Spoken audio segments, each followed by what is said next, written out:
మోషే ముఖచర్మము ప్రకాశింపగా ఇశ్రాయేలీలు మోషే ముఖమును చూచిరి. మోషే తన ముఖము మీద ముసుగు వేసుకుని. నిర్గమకాండము 34 అధ్యాయము 35 వచనం. 40 రాత్రింబవళ్ళు దైవజనుడగు మోషే సీనాయి పర్వతమందు దేవునితో గడిపిన తరువాత క్రిందకు దిగివచ్చాడు.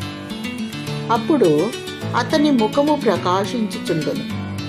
ప్రజలు తేజస్సును చూడలేకపోయేది కనుక మోషే ముఖమునకు ముసుగు వేసుకొనెను. దేవుని బిడ్డ, నీ ప్రార్థనా జీవితము నిన్ను ప్రకాశింపచేయును. నీవు ఎంతగా దేవుని సన్నిధానములో కనిపెట్టి ప్రార్థించుచున్నావో అంతగా నీ ఆత్మ సంబంధమైన జీవితము ప్రకాశించును. నేడు అనేకులు ఆత్మవరములను, పరిశుద్ధాత్మ శక్తిని పొందుకొనలేకపోవటకు కారణము లోతైన ప్రార్థనా జీవితము లేకపోవటయే. కొంచెము ప్రార్థన, కొంచెము ప్రకాశము. ఎక్కువ ప్రార్థన ఎక్కువ ప్రకాశమునిచ్చును.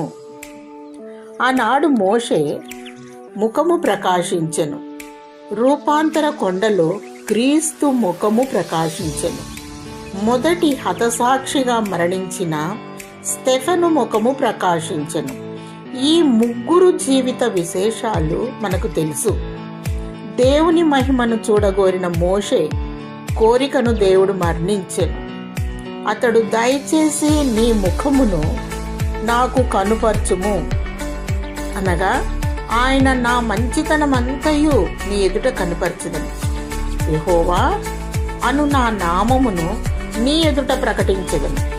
నీవు నా ముఖమును చూడజాలవు.